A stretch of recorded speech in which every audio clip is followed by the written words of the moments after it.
The cabin skin comes pre-drilled already. You just need to deburr the holes before working on these. There's two extrusions, these right there that go down both sides. You just have to taper a corner on each side there, and then clamp it to the cabin floor, back drill some holes, cleco it together.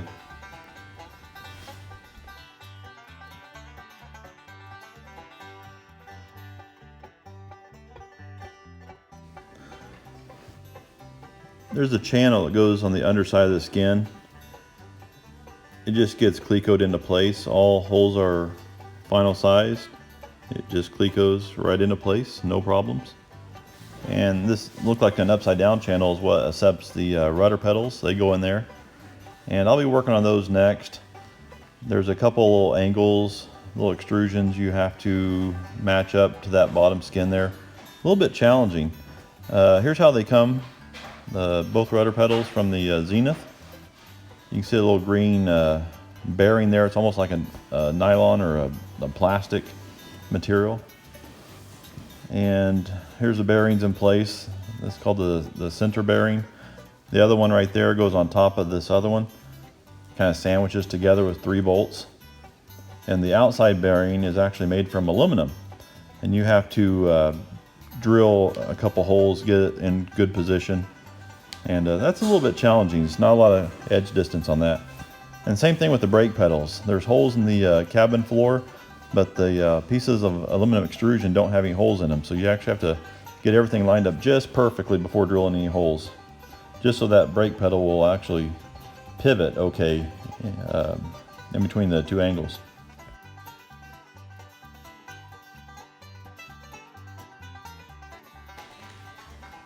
Here I just continue to add pieces. This long piece right there is a gear channel. The gear will actually fit down into that, and also the aft portion or the aft side of that right there where those holes are on that flange, that will actually get attached to the aft fuselage. And these ribs are added, these little triangular supports, I think that's for the seat belts. The inner seat belts go in there. Another little support added. Again, all these are just clecoed in place. Here I got to fabricate some L angles on these ribs. The back side of the rib already has some pre-drilled holes. I just drill those first, cleco them in place. As you can see, I did this already on that one. Then you got to put that seat pan in place to actually center the ribs in an exact location before you back drill through the other side of that L angle, and have to go actually underneath the table or in between that gear channel there to back drill through those angles. And that places that in a good spot by doing it that way. The side pieces I had to retrieve from my hanger. They're already pre-made from Zenith. There's a left and a right. And just kind of test fit them into the aft fuselage there. The aluminum extrusions fit into those little notches in the uprights. And the extrusions already have holes to size 20 along the side of the fuselage and the extrusion. So once you fit them, you can just cleco them into place. A little shimmying, but they fit just fine.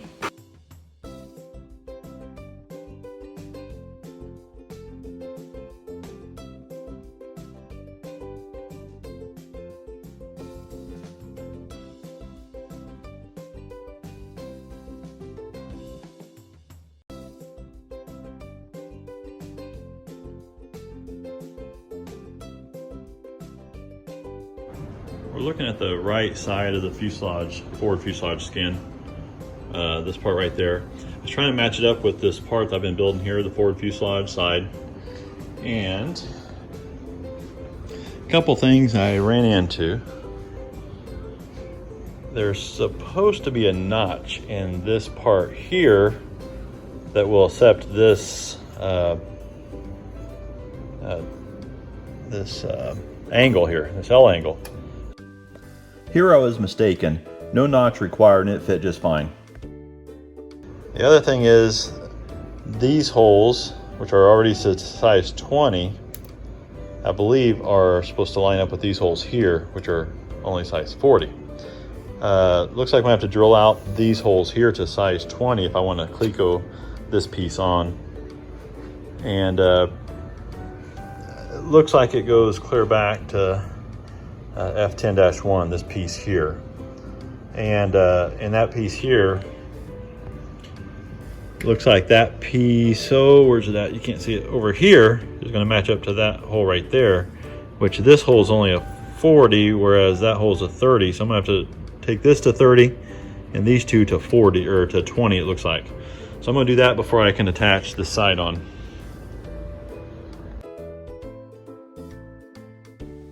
A couple more L angles you have to fabricate, right? The top one and the bottom one there.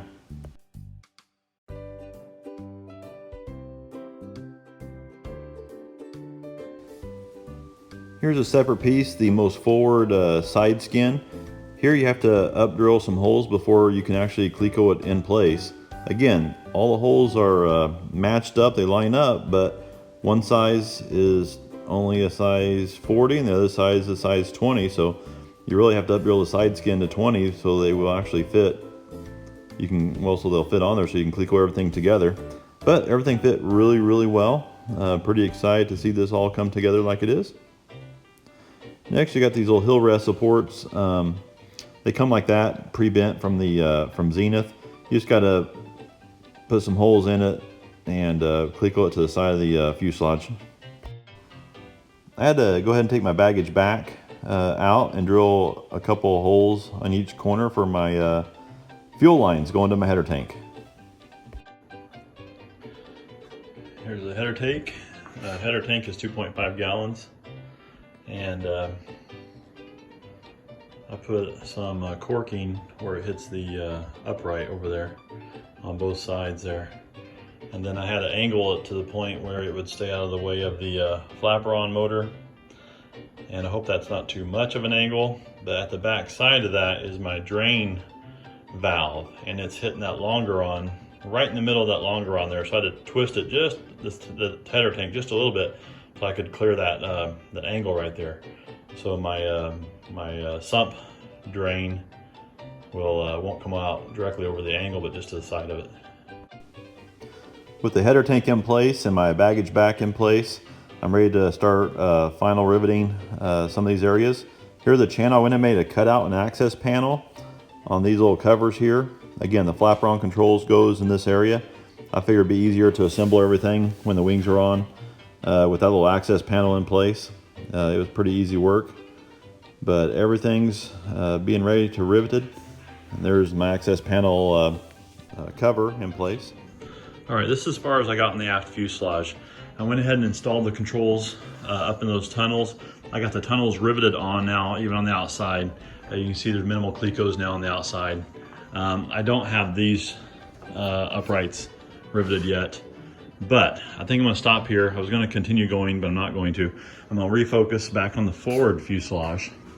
I went ahead and up drilled all my holes up here to number 20 size, and anything else that looks like it might need up drilled according to the plans, I up drilled that. And now I'm gonna slowly start taking this apart, very, very slowly, deburring, priming some of the surfaces that meet up with each other, and slowly start riveting it back together. And then at that point, I'm not gonna rivet everything. I'm just gonna rivet a few things to kind of help get rid of some clecos and things I think should be safe to rivet. And then I'm gonna go ahead and install this guy onto the aft fuselage at that point. And then maybe I can start working on the landing gear weldments and that whole area back everywhere there. Here. It's time to start assembling the forward fuselage again. And this time everything's primed and I'm gonna start riveting some stuff together. All right, started the riveting process. It was a big debate about whether to rivet from the top and having these stems stick out the bottom. Some people say create drag, hard to clean on the bottom, and so forth. So it was a tough decision to make, but most of them I'm just shooting down from here. Once I get behind the seat, I'll probably just shoot from the bottom up.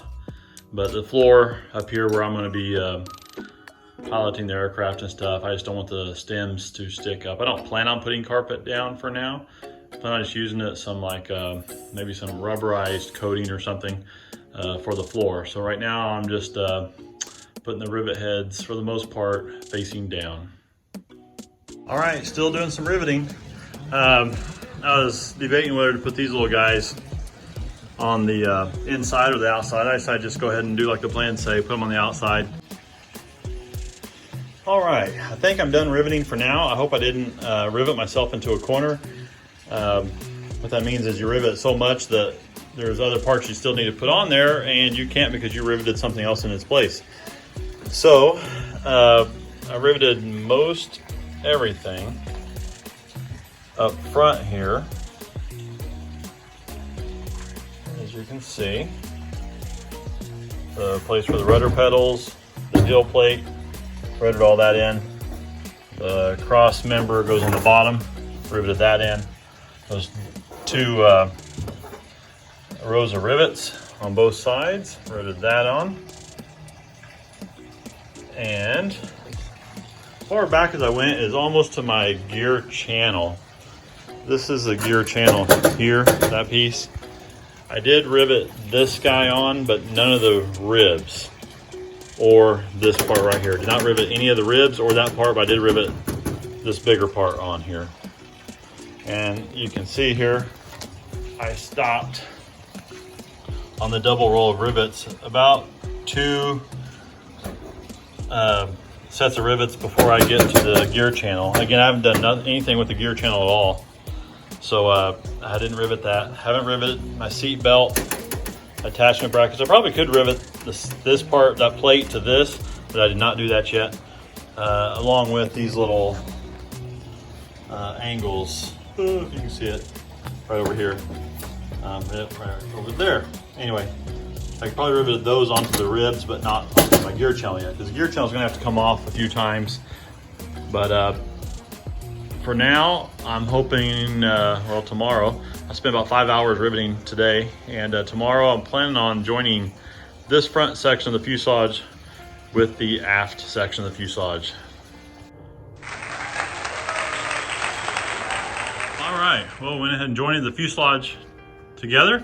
It actually went together really pretty easily. It didn't have too much trouble at all doing that, and clecoed the bottom part of the gear channel to the aft skin, and the 2 longerons, you can see that one there went in just fine, and this one over here went in just fine. It's that row of rivets here, and then the side skin here clecos as well, and then I just have it supported in the front a little bit with the box, and we'll see what to do next.